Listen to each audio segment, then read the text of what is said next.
Hey there, Sharon Horne-Ellstrom here. Welcome to day 1745 of What's She Up To Now, documenting the journey as I transition from the brick and mortar corporate world of business to the online world of business. And our idiom, our expression today for supersize your business was to surround someone, something, yourself, you, with someone, something, etc. So it's the whole topic of, it means, to group people around us on all sides, to surround something, right? We surround our enemies when we're in a war or a battle.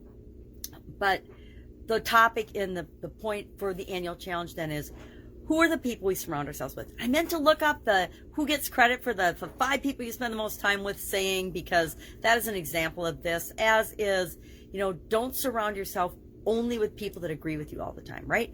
We all know leaders and business owners and businesses that surround themselves only with yes people. What happens to those businesses? They don't really last very long. Now, I'm sharing this unfuckable, which is why I asked that in the question. I'm not going to say it, but, I have said it on the other video, so I might as well say it on this one. Unfuckable. This is a ring my daughter got when she went out to a management training with the company she worked for at the time, Burton Snowboarding. And Burton Snowboards. The company Burton, great family health organization, incredible culture.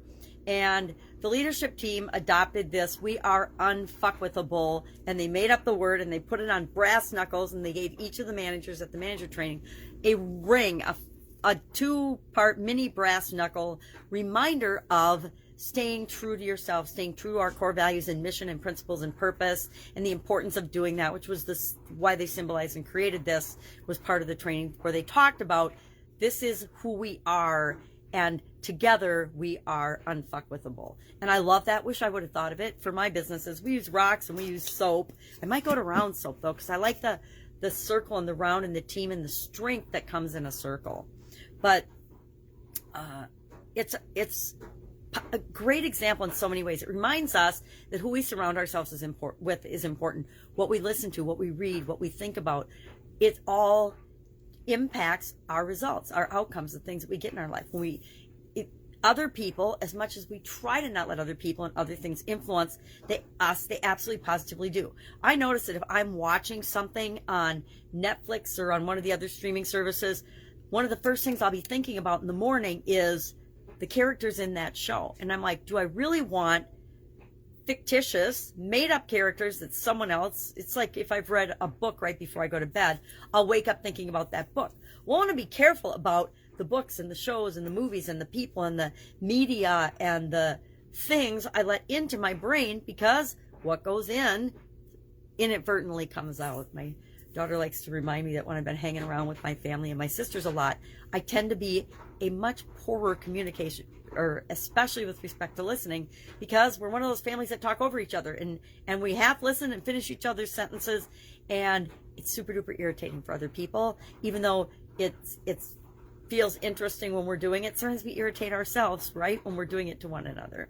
But we all do it. And when I've been hanging around with them more often, which I was because I was helping my sister move and my mom move this summer, I adopt those tendencies and I exhibit those behaviors a lot more often, which is super irritating to myself, my daughter, and everyone around me. But it's important who we surround ourselves with, who we physically surround ourselves with. And boy, we sure all learned lessons from COVID with respect to that. If you had, and here's the interesting thing, and people want to blame COVID for all these things, but the truth is it really was just an accelerator. If you were in a bad relationship prior to COVID, and all of a sudden you are stuck together with these same people that you're in a bad relationship with, and nothing changes, and you don't purposely try to change and make that better, guess what? Those relationships blew up during the pandemic, right? But chances are they would have blown up over time anyway. I think of my marriage, and if we had been confined to the 4 of us, what impact that would have had on my family. It would have had probably the same end result. It just would have happened more quickly.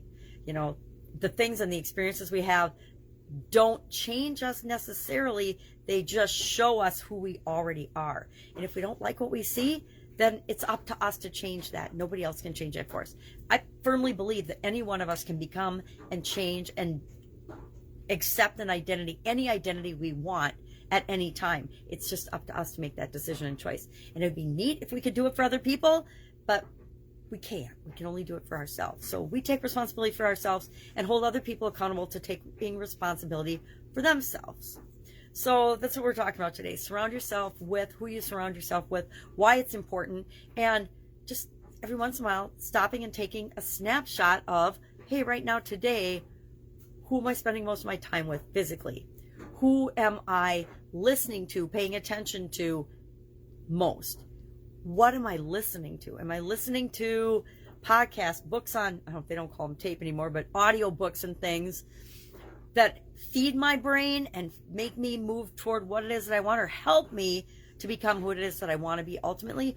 Or am I just randomly picking things? Now, I went through a phase where I was just randomly picking things on Netflix. When I first was losing my vision, and I was super frustrated by that, I would just randomly pick things.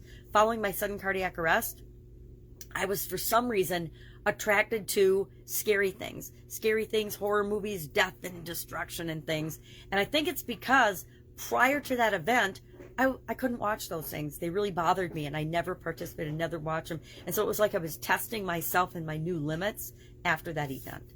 So, who do you surround yourself with? Think about that today. If you're brave, share in the comments below. I think it's important that we share, hey, yes, I'm hanging out with the 5 possible best people for me right now, knowing that that's going to change over time, right? As we change and grow and develop and become a better version of ourselves, we attract a different group of people around us. Some of the people are the people that have come up with us and have been with us all along. And some people will choose to self-select and not be part of our lives anymore. And guess what? Sometimes that's painful, but it's absolutely as it should be, right? People come in and out of our life for a reason and for a season. And once that reason or season is up, then they go in different directions, as do we. All right. If I can help you anyway, ask, otherwise, I'm going to borrow my daughter's brass knuckles today and be unfuckwithable. All right, have a great day, and I'll, of course, be with you tomorrow.